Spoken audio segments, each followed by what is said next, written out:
Hello guys, welcome again to my YouTube channel. Today we will be studying about the Erik Erikson theory और जिन्होंने जो है psycho social development का concept दिया था, मनोसामाजिक सिद्धांत का कंसेप्ट दिया था। अगर वीडियो आपको अच्छी लगेगी तो लाइक सब्सक्राइब और शेयर करना ना भूलिएगा। And let's start. So he was a German American psychologist. ये एक जर्मन अमेरिकन साइकोलॉजिस्ट थे।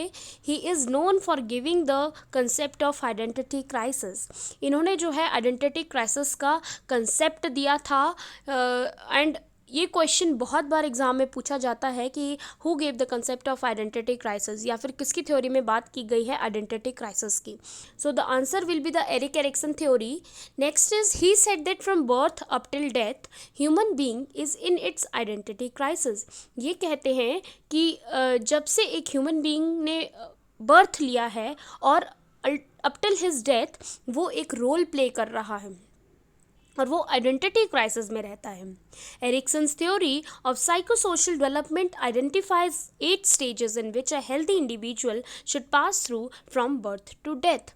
तो जो एरिक एरिक्सन है, इन्होंने जो ह्यूमन बीइंग की पूरी लाइफ जो है वो 8 स्टेजेस में क्लासीफाई कर दी गई है। और इन्होंने कहा है ये जो 8 स्टेजेस होते हैं, हर ह्यूमन बीइंग जो है इन 8 स्टेजेस से गुजरता है, जिसमें आइडेंटिटी क्राइसिस होती है उसमें। और एक हेल्दी इंडिविजुअल ग्रो करने के लिए उसमें कुछ पॉइंट्स होते हैं, अगर उनको वो फुलफिल कर दिया जाए तो वो एक हेल्दी इंडिविजुअल बन जाता है। सो अभी हम पढ़ेंगे इसके बारे में आगे। At each stage we encounter different needs, ask new questions and meet new people who influence our behaviour and learning. तो ये कहते हैं कि हर एक स्टेज पर हम एक ह्यूमन बीइंग की हमारी एक पर्टिकुलर नीड होती है, हमारे अंदर डिफरेंट क्वेश्चंस होते हैं, हम डिफरेंट लोगों से मिलते हैं और वो लोग जो हैं हमारे बिहेवियर को, हमारे लर्निंग को, उनका बहुत ज़्यादा इन्फ्लुएंस होता है, इम्पैक्ट होता है। सो यहाँ पर हम सबसे पहले इनके स्टेजेस के बारे में पढ़ेंगे। और ये यहाँ पर सिर्फ ये इस चार्ट में सिर्फ मैंने ये लिखा हुआ है कि फर्स्ट स्टेज कौन सी है, सेकंड स्टेज कौन सी है। ऐसे ही मैंने 8 स्टेजेस लिखी हैं, उसके साथ मैंने इनकी एज लिखी है और उसके साथ जो वर्च्यू डेवलप हो रहा है। फॉर एग्जांपल, अगर पहले ट्रस्ट जो है, ट्रस्ट की भावना जो है वो उत्पन्न हो रही है, उसमें अगर उसको ट्रस्ट मिल रहा है लोगों से, तो उसके वो जो है वो ट्रस्ट खुद भी ट्रस्ट करने लग जाएगा दूसरे लोगों पे, जिससे जो है वर्च्यू डेवलप होगा, होप। तो ऐसे ही अगर ऑटोनॉमी डेवलप होगी तो विल उसमें जागेगी। तो ये आपको पूरा चार्ट याद रखना है, ठीक है। तो first stages of trust versus mistrust, जो कि 0 से 18 मंथ्स तक होता है। यहाँ पर मैंने 2 ईयर्स लिखा हुआ है, बट 18 मंथ्स तक होता है, हम 2 ईयर्स भी कह सकते हैं, राउंड अबाउट 2 ईयर्स। एंड इसमें जो वर्च्यू डेवलप हो रहा है वो होप होती है। हम हर एक स्टेज को अभी ब्रीफली पढ़ेंगे, मैं हर एक स्टेज के बारे में आपको एग्जाम्पल्स के थ्रू समझाऊंगी, बट उससे जानने के पहले उसको जानने से पहले आपको ये पता होना चाहिए कि कौन सी एज में जो है कौन सी स्टेज आती है और कौन सी वर्च्यू डेवलप होती है उस स्टेज में, ठीक है। Second is autonomy versus shame, जो कि 2 to 3 ईयर्स की होती है एंड वर्च्यू डेवलप होता है यहाँ पर will. Next stages of initiative versus guilt, 3 to 5 years, और इसका जो वर्च्यू डेवलप है that is purpose. Next is stage 4 industry versus inferiority, and इसमें जो ईयर्स हैं 5 to 11 ईयर्स, एंड यहाँ पर कॉम्पिटेंस की जो वर्च्यू डेवलप है। After that stage 5 identity versus role confusion, 12 to 18 years, fidelity यहाँ पर होती है, निष्ठा होती है। स्टेज 6 इंटीमेसीज वर्सेस आइसोलेशन, जो कि 19 to 40 ईयर्स में होता है एंड यहाँ पर वर्च्यू डेवलप होता है love. Next stages of generativity versus stagnation, जो कि 40 to 65 ईयर्स तक होता है, यहाँ पर वर्च्यू डेवलप हो रहा है care. And then is the last stage of that is ego integrity versus despair, जो कि 65 से जब तक ह्यूमन की डेथ होती है तब तक कंटिन्यू करता है। और यहाँ पर जो वर्च्यू डेवलप हो रहा है वो विजडम, दैट इज बुद्धि, ओके। सो यहाँ पर आप कुछ भी इसका जो है वो ट्रिक बना सकते हो, निमोनिक्स बना सकते हो इसे लर्न करने के लिए, वो आप पर डिपेंड करता है आप कैसे इसका निमोनिक्स बना रहे हो या ट्रिक बना रहे हो लर्न करने के लिए। ओके, सो अब हम हर एक स्टेज को ब्रीफली पढ़ेंगे। सो सबसे पहला ट्रस्ट वर्सेस मिसट्रस्ट। ठीक है, तो यहाँ पर trust versus mistrust is the first stage in Erik Erikson's theory of psycho social development. This stage begins at birth, continues to approximately 18 months of age. तो ट्रस्ट वर्सेस मिसट्रस्ट जो है सबसे पहला स्टेज है एरिक एरिक्सन थ्योरी का, और ये जो स्टेज है ये बर्थ से स्टार्ट होता है और ये कंटिन्यू करता है 18 मंथ तक। During this stage, the infant is uncertain about the world in which they live and looks towards their primary caregiver for stability and consistency of care. तो इस एज में एक बच्चे को जो है वो अपने केयर गिवर से, अपने मदर से उनको एक केयर चाहिए, लव वार्मथ की फीलिंग चाहिए उनको। If the care the infant receives is consistent, predictable and reliable, they will develop a sense of trust which will carry with them to other relationships and they will be able to feel secure even when threatened. तो यहाँ पर अगर उन्हें जो है अपने mother से हम कह लो, अपने फादर से हम कह लो, अगर उन्हें एक केयर मिल रही है, बच्चों को एक लव केयर वार्मथ की फीलिंग मिल रही है, तो वो खुद भी दूसरों पर जो है वो ट्रस्ट करना स्टार्ट कर देगा। तो यहाँ पर मेनली जो है फीडिंग भी इसमें आ जाती है। उसके मदर जो है उसको प्रॉपर फीडिंग करवा रहे हैं, तो ये जो है वो ट्रस्ट की भावना यहाँ पर उत्पन्न हो जाती है। If these needs are not consistently met, mistrust, suspicion and anxiety may develop. और अगर ये स्टेज नहीं मिल रही है, अगर ये जो बेसिक नीड्स हैं, ये लव वार्मथ की फीलिंग है, ये नहीं मिल रही है, तो आपको पता है यहाँ पर जो भावना उसमें उत्पन्न हो रही है दैट इज़ ऑफ मिसट्रस्ट। सो यहाँ पर ट्रस्ट वर्सेस मिसट्रस्ट, यहाँ पर फीडिंग की है, लव वार्मथ की फीलिंग अगर बच्चे को मिल रही है तो वो ट्रस्ट डेवलप कर रहा है, अगर नहीं मिल रही है तो मिसट्रस्ट डेवलप हो रहा है उसके अंदर। Next stages of autonomy versus shame and doubt. So autonomy versus shame and doubt is the second stage of Erikson's stage of psychosocial development. This stage occurs between the age of 18 months to approximately 3 years. तो जो ये autonomy versus shame and doubt की जो stage है, ये second stage है Erik Erikson theory की, और ये जो स्टार्ट हो जाती है 18 मंथ से, या हम कह भी सकते हैं कि 2 ईयर से भी हम कह सकते हैं, लेकिन ये जो कंटिन्यू करती है that is up to the 3 years. According to Erikson, children at this stage are focused on developing a sense of personal control over physical skills and a sense of independence. तो यहाँ पर जो children है वो personal control पे जो है वो सेंस गेन कर रहा है और उसे थोड़ी सी इंडिपेंडेंस चाहिए कुछ भी करने के लिए। Success in this stage will lead to the virtue of will. If children in this stage are encouraged and supported in their increased independence, they become more confident and secure in their own ability to survive in the world. For example, अगर कुछ बच्चा कर रहा है, हमें उसे करने देना चाहिए। ऐसा नहीं कि हम उसे रोक टोक लगा रहे हैं, बहुत ज़्यादा रोक रहे हैं, हर चीज़ के लिए हम उसे डांट रहे हैं। हमें जो है वो थोड़ी सी उसे इंडिपेंडेंस देनी पड़ेगी और हमें जो है उसे सपोर्ट करना पड़ेगा।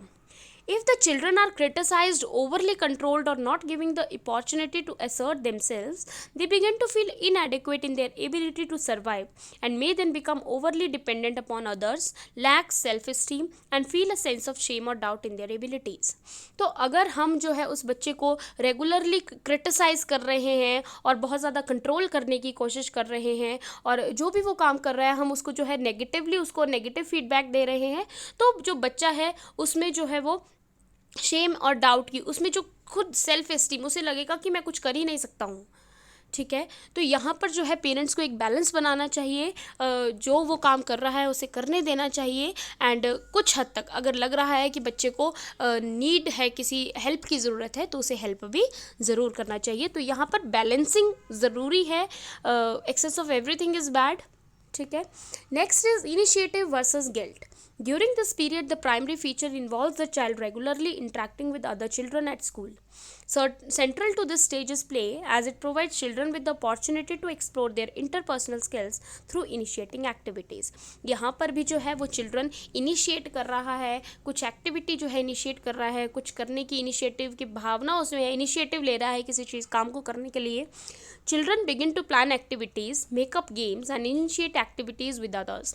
If given this opportunity, children develop a sense of initiative and feel secure in their ability to lead others and make decisions.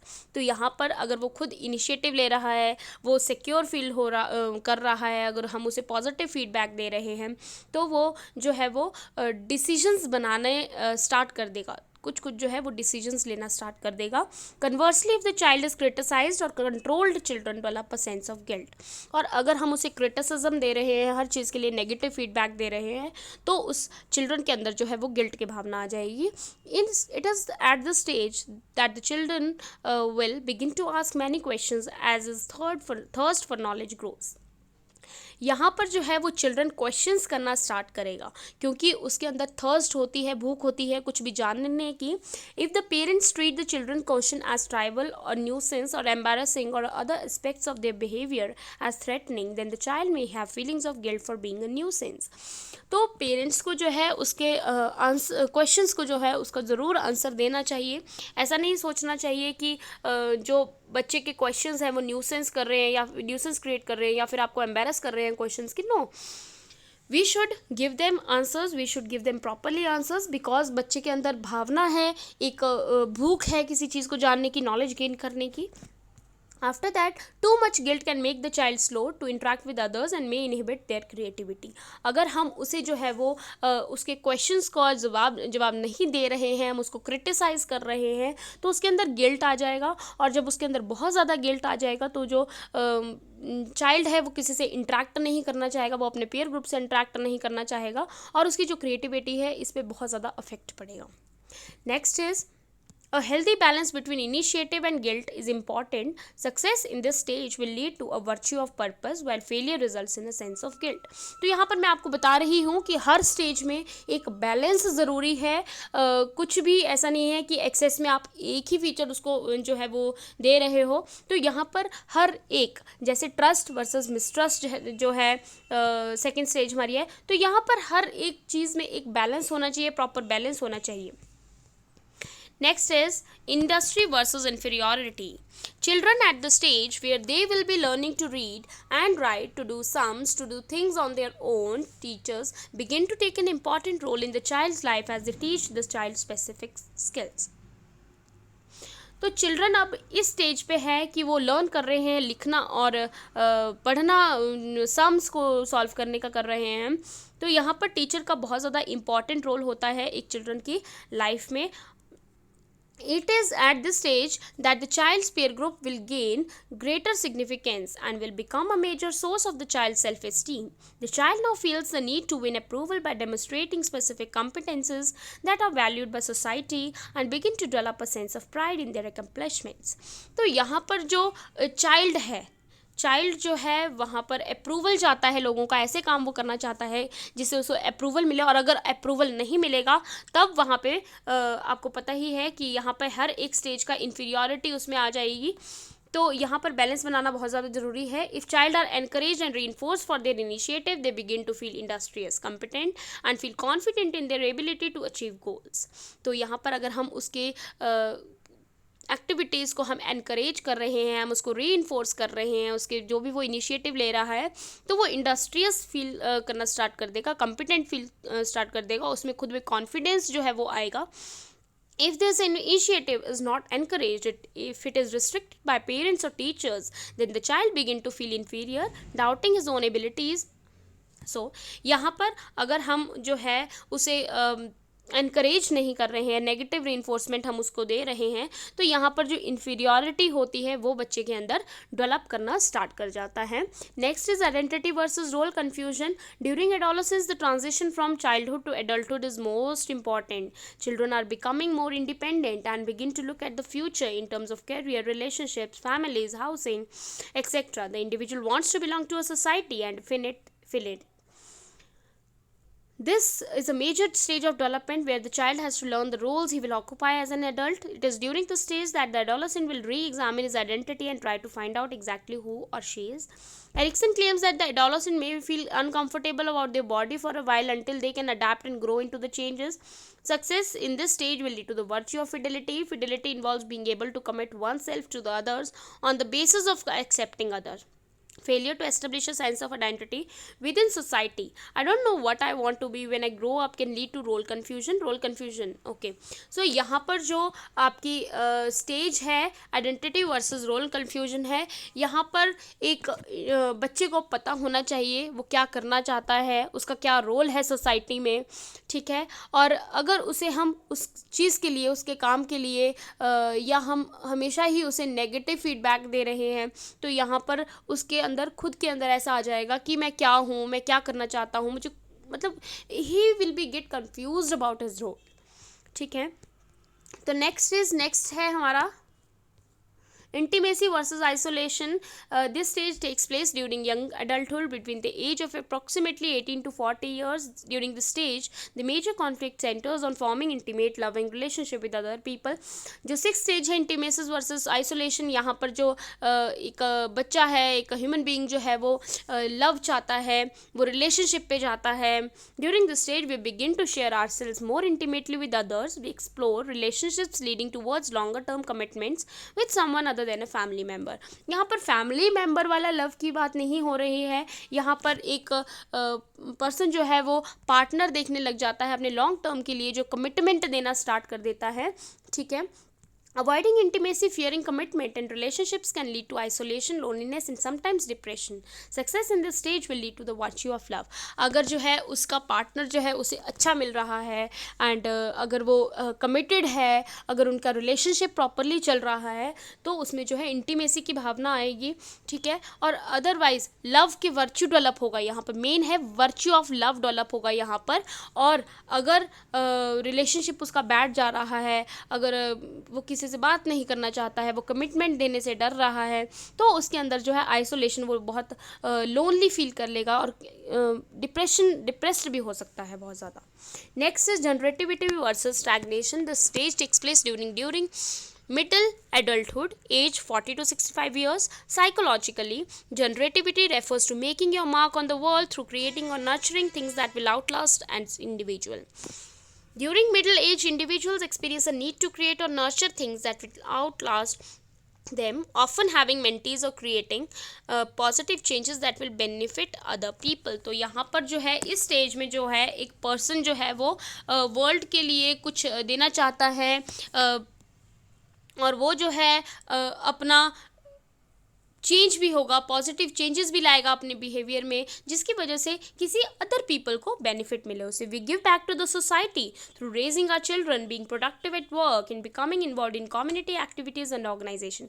यहाँ पर हम जो है वो सोसाइटी के लिए सोचना स्टार्ट कर देते हैं कि हम अपना एक बच्चा जो है वो इतना अच्छा बनाएंगे जो कि सोसाइटी को भी सर्व करे, और बीइंग प्रोडक्टिव एट वर्क, हम अपने काम में भी बहुत अच्छा करना चाहते हैं, और and becoming involve in community activities और organisations. Through generativity we develop a sense of being a part of the bigger picture. Success leads to feeling of usefulness in accomplishment, while failure results in the shallow involvement in the world. By failing to find a way to contribute, we become stagnant and feel unproductive. These individuals may feel disconnected or uninvolved with their community and with society as a whole. Success in this stage will lead to the virtue of care. अगर इस stage में वो successful हो जाता है तो generativity हम कह सकते हैं कि यहाँ पर जो वर्चू डेवलप हो रहा है that is care. Otherwise stagnant की फीलिंग उसमें आ रही है, वो अनप्रोडक्टिव फील कर रहा है. Last stage is ego integrative versus despair. Ego integrative versus despair is the 8th and the final stage of Erik Erikson's stage theory of psychosocial development. This stage begins at approximately age 65 and ends at death. It is during this time that we contemplate our accomplishments and can develop integrity if we see ourselves as leading a successful life. Individuals who reflect on their life and regret not achieving their goals will experience feelings of bitterness and despair.